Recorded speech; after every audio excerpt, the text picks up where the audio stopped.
Hello everybody and welcome to Performance on Wheels. This is the 2025 Ford Maverick and I'm going to show you everything that I absolutely love about this thing and what is new for 2025. Before we get into these Mavericks, my name is Austin and my dad Todd and I make all sorts of videos on all sorts of cars. This is the #1 Ford Maverick channel on all of YouTube. Be sure to hit like, hit subscribe, and let's dive deep into the all-new 2025 Ford Maverick.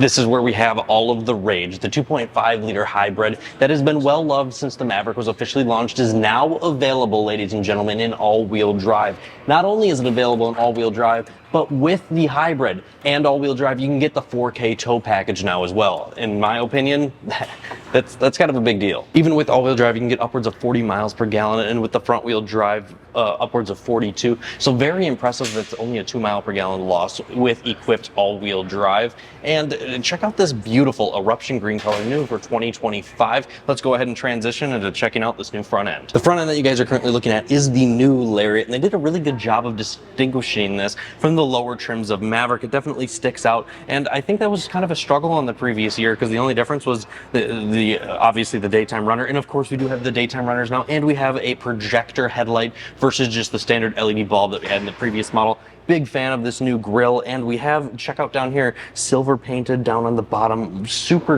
good looking front end of the new Maverick. We got the new Ford logo that we've been seeing across a lot of different models of Fords. We do have a 360-degree camera and front parking sensors. Available for the first time, we have 19-inch wheels here on this Lariat model. The black is not the black appearance package. You now get this black design on the headlights and taillights standard on all trims of Maverick, which is pretty cool, and we'll show you some of the lower trims here in just a second. But first, let's show you the new Lariat interior. Every single Maverick now comes standard with a big old touchscreen like everybody wants. So even in the base XL, all the way up to the highest trim, which we're gonna get into in a second. They changed it up. The Tremor is now the highest trim. It's no longer an option on the XLT and the Lariat. We did get a color palette change on the whole interior. I am a fan of the new color palette. We got kind of like an off tan with some of those speckles in here. Still that same kind of dark, really dark blue, some black accents, a couple of orange touches here and there. But all in all, the new interior of the Maverick, I love this color combo here on the Lariat. But other than the screen, ultimately, and the very minorly reworked area right down here where our climate control used to be, because our climate control is now all done through a display, by the way. We do not have any physical buttons for climate anymore. They were all done through the display. Other than this section right here and your new dash, this looks very familiar to the previous year. As we transition over to the XLT FX4, I think it's important to know that the Maverick goes through the exact same standard testing that a Super Duty truck does. That's equivalent to 150,000 miles or 10 years of use and abuse, and the Maverick passes with flying colors. Built Ford tough. Pointing out some of those differences, all trims can now come with that gloss black the headlight housing. And looking at the grille here, it looks very similar to the Lariat on the XLT where we are now, except we do not have the chrome little touches in between each of the grille openings. And you can also see the gloss black around the lowest part of the valance here. And we have tow hooks as well. Looks kind of good. Moving on to the inside of the most loved Ford Maverick truck trim, the XLT. We got rid of that orange color that a lot of people did not like very much, and we brought in some bright blue accents. I actually really like these bright blue accents. They're all throughout the interior. I think, in my opinion, it looks a lot better than the random bright orange that we had in the previous year. But we have this this blue stitching and all these blue accents throughout the interior. Very similar looking seats to the black appearance XLT that we saw in the previous year. And then we have this nice like white touch across the dashboard as well.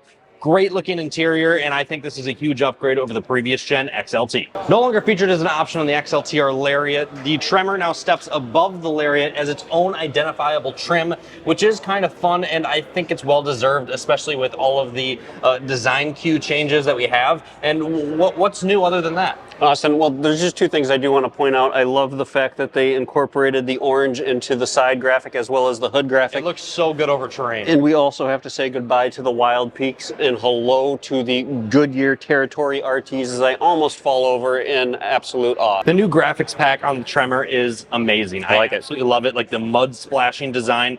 We kind of saw that on the 2024 model year, that mud splash, but now bringing that gold accent into it and just the new layout of it across the hood and the side valances, in my opinion, significant upgrade over the previous year. It looks really good, and I like the fact with the narrower headlights and the wider grille that's on all trims.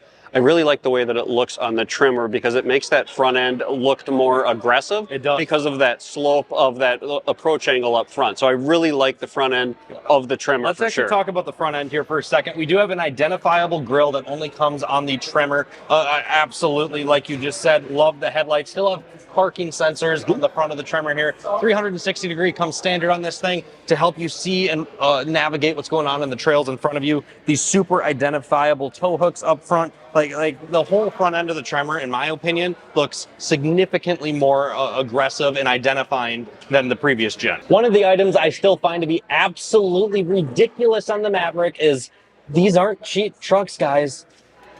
Still have a manual dimming rearview mirror, even in the top trim. Guys, just put an auto dimming rearview mirror in this thing. Come on. We have, of course, the identifiable Tremor seats. Across all Mavericks, we have a new shift knob. It actually has a lot more grip than the previous generation. Not anything that the engineers really brought up to us, but it feels way better in the hand. Also, they took out the identifiable Tremor mode select button, and they also said that they added some more tech to the Tremor to make it more off-road capable, and they added some additional drive modes. However, at this time, I'm not aware of what those are. Ladies and gentlemen, it was so much fun joining you in Detroit today for the first look at the 2025 Ford Maverick and all the different trims. Ladies and gentlemen, we're looking forward to getting behind the wheel. Make sure you hit that like and subscribe button so you can continue to join us on our Maverick journey.